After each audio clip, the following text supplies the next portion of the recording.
بسم اللہ الرحمن الرحیم۔ السلام علیکم ناظرین۔ سورہ نمل میں حضرت سلیمان علیہ السلام کی قیادت کا ذکر کیا گیا ہے۔ انہوں نے اپنی قائدانہ صلاحیتوں سے جملہ مخلوقات کو کس طرح اپنے تصرفات کے احاطے میں لیا ہوا تھا۔ ائمہ مفسرین بیان کرتے ہیں کہ آپ کی قائم کردہ پارلیمنٹ کے 600 سے زائد اراکین تھے۔ آپ سلطنت کے مختلف کاموں کو سر انجام دینے کے لیے ہر مخلوق سے کام لیا کرتے تھے۔ جب پارلیمنٹ کا اجلاس ہوتا تو ہر شخص کو اس کی مشاورت میں شریک کیا جاتا۔ ہدہد اسی دربار میں پرندوں کی نمائندگی کرتا تھا۔ اللہ رب العزت نے اسے یہ صلاحیت دے رکھی تھی کہ زیر زمین پانی کے ذخائر کا پتہ تک چلا لیتا تھا۔ اس طرح وہ حضرت سلیمان کے سفر کے دوران اصول آب کا اہم فریضہ ادا کرتا تھا۔ چنانچہ اس سورہ میں ہدہد سے مراد وہ خاص پرندہ ہے جسے حضرت سلیمان علیہ السلام کے درباری کی حیثیت حاصل تھی۔ مذکورہ مہم کے دوران حضرت سلیمان نے اپنی فوج کے سب دستوں کی رپورٹ لی تو ہدہد کو غائب پایا۔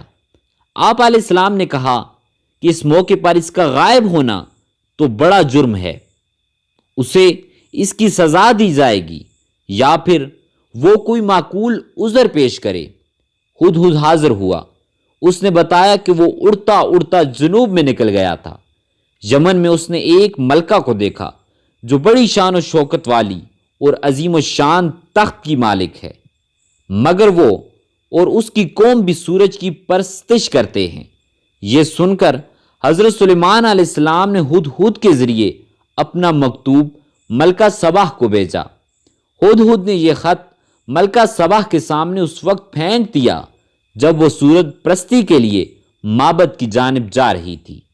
خط میں لکھا تھا، یہ مکتوب سلیمان کی طرف سے ہے اور اللہ رحمان و رحیم کے نام سے شروع کیا گیا ہے۔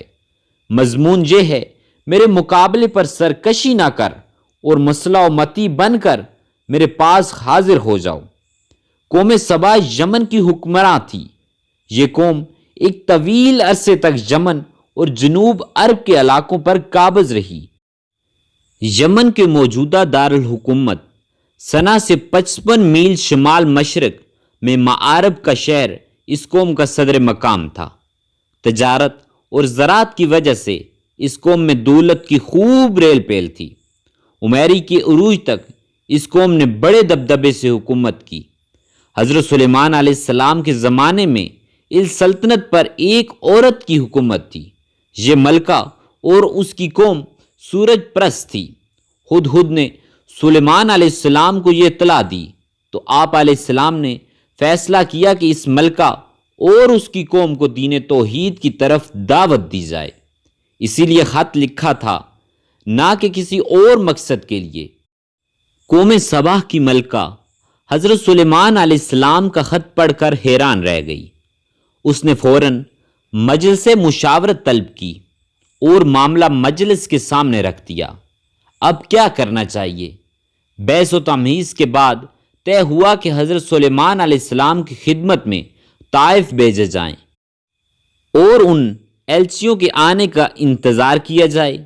دیکھتے ہیں کہ وہ کیا جواب لے کر لوٹتے ہیں۔ ادھر حضرت سلیمان علیہ السلام نے ان طائف کو دیکھا تو فرمایا، ان طائف کی تو ہمیں ضرورت نہیں ہے، خدا نے ہمیں اس سے بہت زیادہ انعامات سے نواز رکھا ہے، جاؤ یہ سب کچھ لے جاؤ۔ اگر اسلام قبول نہیں تو ایک عظیم الشان لشکر کا انتظار کرو جس کا مقابلہ کرنے کی تم میں طاقت نہیں۔ دیکھتے ہیں۔ حضرت سلیمان علیہ السلام کو مال و دولت کی کوئی طلب نہ تھی۔ ملکہ سے کہیں زیادہ مال و دولت اللہ نے ان کو عطا فرمایا تھا۔ وہ تو بس یہ چاہتے تھے کہ یہ قوم غلط رستہ چھوڑ کر راہ ہدایت اختیار کرے۔ یہی اللہ کے نبیوں کا مشن ہوتا ہے اور یہی تمنا۔ اس کے بعد آپ علیہ السلام نے ملکہ سبا کا تخت ایک معجزانہ طریقے سے اپنے دربار میں منگوا لیا۔ اس مضمون کا تفصیلی ذکر کیا گیا ہے۔ ادھر ملکہ بنفس نفیس اپنی کابینہ کے ساتھ دربار سلیمانی میں حاضری کے لیے چل دی۔ جب وہاں پہنچی تو اپنا تخت وہاں موجود پایا، حالانکہ وہ اسے یمن میں اپنے دربار میں سخت حفاظتی پیرے میں چھوڑ کر آئی تھی۔ اس پر وہ حیران رہ گئی۔ اس کے بعد اس کے دل نے گواہی دی کہ سلیمان علیہ السلام دنیا کے بادشاہوں کی طرح محض بادشاہ نہیں ہیں، وہ فی الواقعہ اللہ کے بھیجے ہوئے پیغمبر ہیں۔ تو وہ آپ علیہ السلام پر ایمان لے آئی۔ ایمان لانے کے موقع پر اس نے کچھ الفاظ کہے جن میں بظاہر دعائیہ کلمات نہیں ہیں، لیکن مفہوم دعا موجود ہے، کیونکہ اسے اپنی گزشتہ بت پرستی کی زندگی پر شدید احساس ندامت تھا، جسے وہ ان الفاظ میں حضور ربانی میں پیش کرتی ہے: اے میرے رب، میں نے آج تک اپنے آپ پر بڑا ظلم کیا، اور اب میں نے سلیمان کے ساتھ رب العالمین کی اطاعت قبول کر لی۔ یہ دعا حضرت یونس علیہ السلام کی دعا کے مشابہ ہے، جس میں آپ علیہ السلام نے کہا تھا۔ اس دعا کو آیت کریمہ میں کہا جاتا ہے، اور حضور نبی اکرم حضرت محمد صلی اللہ علیہ وآلہ وسلم نے فرمایا: جو شخص اپنی دعا کے ساتھ زوال نون حضرت یونس علیہ السلام کی اس دعا کو شامل کر لے، اس کی دعا اللہ کے ہاں مقبول ہو جائے گی۔ ملکہ سبا کے بارے میں بنی اسرائیل کی طرح مسلمانوں میں بھی عجیب و غریب داستانیں مشہور ہیں۔ یہ سب داستانیں اسرائیلی روایات سے ماخوذ ہیں اور اکثر نصوص قرآن کے بالکل خلاف ہیں۔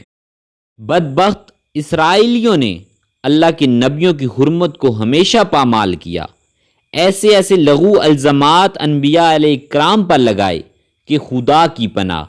ایسی روایات کے بیان میں حد درجہ احتیاط سے کام لینا چاہیے۔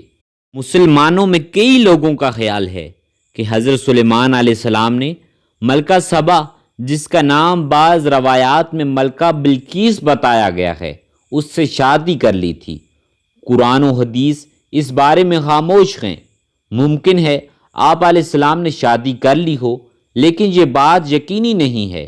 اگر شادی کی ہو تو اس میں کوئی بات نہیں، یہ سنت اور کار خیر ہے۔ اے اللہ پاک، ہم سب مسلمانوں کی دلی تمناؤں کو پورا فرما۔ اے اللہ پاک، ہم سب مسلمانوں کے سابقہ گناہوں کو معاف فرما اور آئندہ گناہوں سے بچنے کی توفیق دے۔ اے اللہ پاک، ہم سب مسلمان تیرے گھر حاضری کی توفیق چاہتے ہیں، ہمیں اپنے گھر کا بلاوا بھیج، ہم تاکہ تیرے گھر کا دیدار کر سکیں۔ یا اللہ پاک، ہم مسلمان ہیں، ہم انسان ہیں، ہم خطا کے پتلے ہیں۔ اگر ہم سے بھول چوک میں کوئی خطا، کوئی گناہ سرزد ہو گیا ہو، اور تو معاف کرنے والا بے شک رحمان اور رحیم ہے تو، یا اللہ پاک ہم سب کو بخش دے۔ آمین یا رب العالمین۔